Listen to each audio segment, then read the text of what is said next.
That will last you an entire stint easily. In there, gross.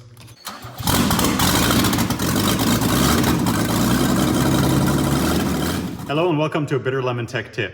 When you're racing in the summer, you have two problems to contend with: exhaustion from heat and dehydration.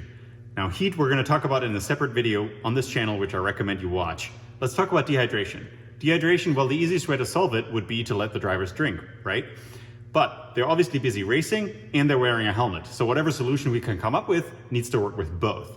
Now, mountain biking has actually figured this out because they too sometimes wear full face helmets and they want all of their extremities to not be busy with sort of holding a water bottle or anything like that. So the way they have solved it is by wearing a backpack with a bladder inside that has all the liquid, a tube, a drink tube, and a bite valve that they can then shove between their helmet and their mouth and then drink.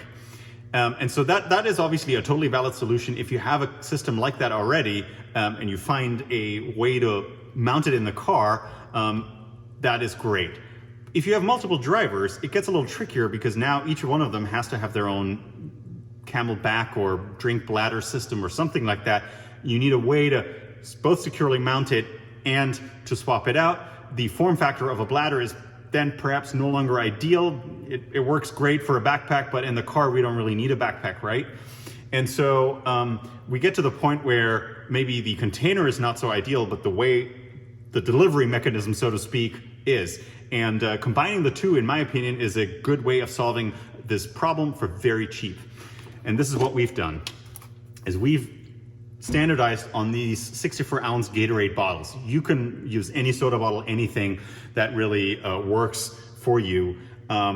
We've chosen this because of this particular feature of the Gatorade bottle with this neck, and we'll talk about that in a second. But basically, all this is just a plastic bottle that we didn't throw away. We drilled a hole in the cap for this tube that's connected to a straw. If you have a long enough tube, you probably don't even need the straw. The straw is just a harder version of the tube.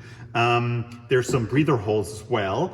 And then otherwise, the tube just has to be long enough for basically to reach from behind the seat, wherever you're gonna mount this solution, to the cage. All the way through the harness holes in the seat to the driver's chest, where they can pick it up, shove it in their mouth and drink, say for instance on the main straight where there's less to worry about in terms of their surroundings. So how to mount this then? Well, this being a round bottle actually makes it very easy. You can just use a piece of pipe. This might be more elaborate than you have to do it, but basically it's a piece of pipe with a stop at the end, and this piece of wire is where that neck comes in. It gave us that extra little bit of confidence to mount it securely. So I have to basically take this wire and move it out in order to shove the bottle in, and now the wire in its normal location just sits inside that neck, which means the bottle really can't come out. Not that I think it necessarily would fly out, given how deeply it is mounted in here, but it's that extra peace of mind. In case of a rollover or anything like that, this is not going to come flying around. And in order to switch it out, you just simply pull on this wire, move the bottle, put a different bottle in during the driver change. Whoever belts in the driver just simply switches out the bottle. Every driver has a bottle. Obviously the bottle is dirt cheap. You just get whatever you want in terms of a soda bottle or whatever. The tube and the bite valve, commercially available. They're replacement parts for commercial mountain biking or kind of like that kind of outdoorsy systems. Cost about maybe $5 for the bite valves and for the tube. And so maybe this entire system is 10, 15 bucks each.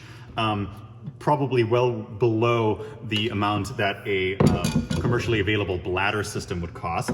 Then you just need to mount it, like I said, and this obviously gets mounted to the cage. I hope this gives you guys some inspiration on how to keep your drivers hydrated. Obviously, the more you drink, the more is going to want to come out on the other end. So keep that in mind if you want to run long stints, but even just to keep your mouth from drying up and keep you fresh and focused on the racetrack, I think that's good for safety. So I highly recommend everybody do this for the hot races. Stay cool, and thank you for watching. Thank you for watching this video about the bitter lemon, and remember to subscribe our channel.